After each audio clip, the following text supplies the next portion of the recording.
When you think of Disney movies, what do you think of? Do you think of princes and princesses falling in love?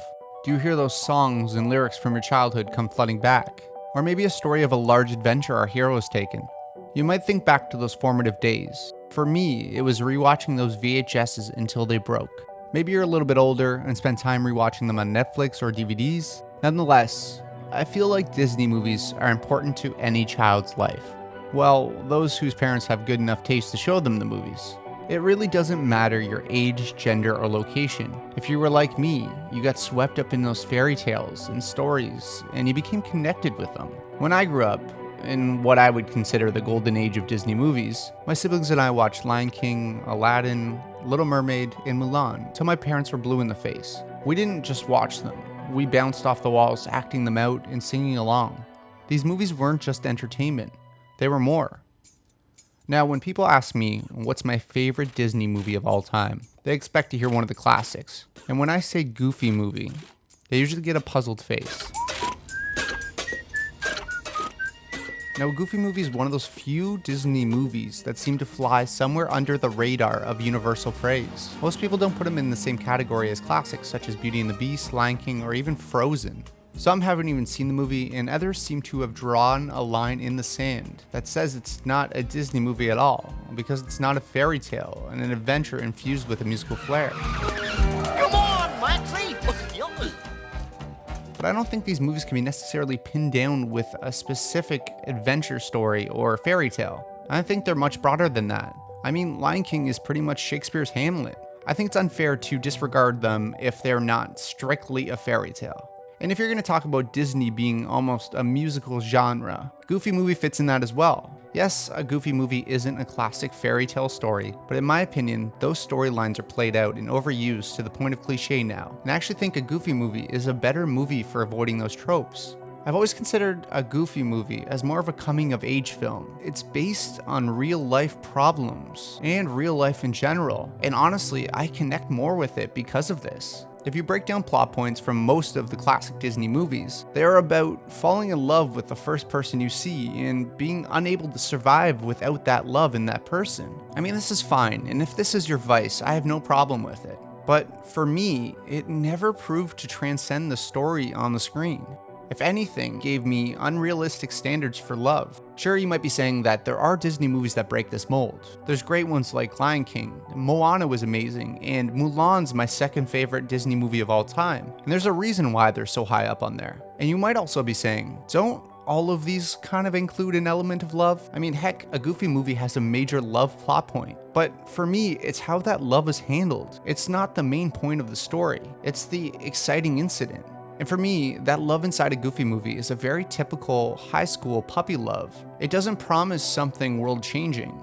That's only the way that Max views it, and it almost builds into the story that this love is glorified. But like I said, it's an exciting incident. It's not about that love that makes a Goofy movie so good. It's about how these characters develop and grow, and how their relationship progresses. Both main characters transform to see life through each other's eyes, and their relationship follows suit. They don't turn into different people, they grow. They naturally blossom into a father and son duo who understands each other and empathizes with each other. They don't try and force their beliefs or passions on the other, but instead, they learn how to have a good time whenever they're together, no matter what they're doing. Now, that's a very clinical way of putting the relationship. I just kind of love how it goes through this wonderful progression, and it's always really gotten to me. But the real reason that I think it's the best Disney movie of all time is that when you grow up, this movie grows with you as well.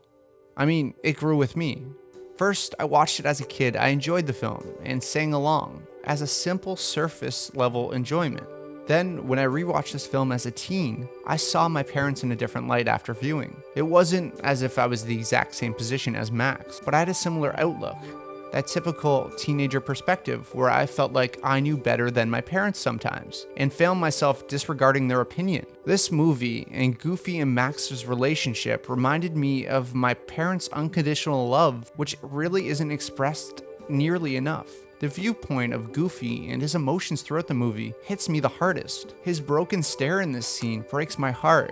And I learned to empathize and understand my parents' perspective with the lessons they were giving me because of Goofy. And honestly, I think it made me a better son. Then I rewatched the film recently. Being a new father myself, it reminded me of the viewpoint I had when I was a teen, and it reminded me not to disregard my child's viewpoint as well. Even if the kid is uneducated or I feel like they're lacking experience, it's worthwhile to let them see it for themselves and find their own path. Guide them and just be there for them along the journey. Don't try and force your passions on them. Neither Max nor Goofy is the main character of the film. They both share the spotlight. We see their journey, and through the magic of film, we see ourselves in them. Their journey to a fully functioning relationship is a milestone for us, and for me. And it helps me become a better father and son. I learned from this movie. It resonates with me at every stage in my life. And if this wonderful story isn't enough for you, I believe the soundtrack in this movie has some of the best musical moments that drive the plot forward as well. These songs perfectly mimic the movie's message. After Today starts off the movie with a kick. Open Road shows the disconnect between father and son. And the real gem is Nobody Else But You. This 3-minute song tells a story in itself, where you see the two of them finally meet each other in that middle ground and resolve the argument in song form. This scene in this song is one of my personal favorite scenes and musical moments in all of Disney history. And he's nobody else but nobody else but you. We turned into a true blue duo. This wonderful soundtrack, coupled with the amazing Prince Michael-esque songs by Powerline, they are wonderful, and I remember wanting a full Powerline album to be released when I was younger. A Goofy movie is a wonderfully touching story with some of my favorite songs in Disney canon.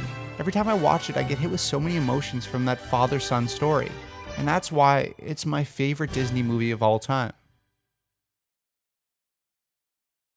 So have you ever seen a Goofy movie? What did you think of it? Do you love it like I do? And what is your favorite Disney movie of all time? As always, thank you so much to my patrons. I very much appreciate your support. Thanks again to Adam Gray, Jeremy Jacobs, Jenny Edwards, Jeremy Robson, Gabe Marchanda, Trevor Cowan, Gutter Legland, Sam Leon, Colleen West, and Gerard Galifa. Thanks as always for your support, guys. Thanks for watching. Please subscribe, and I'll see you in the next video.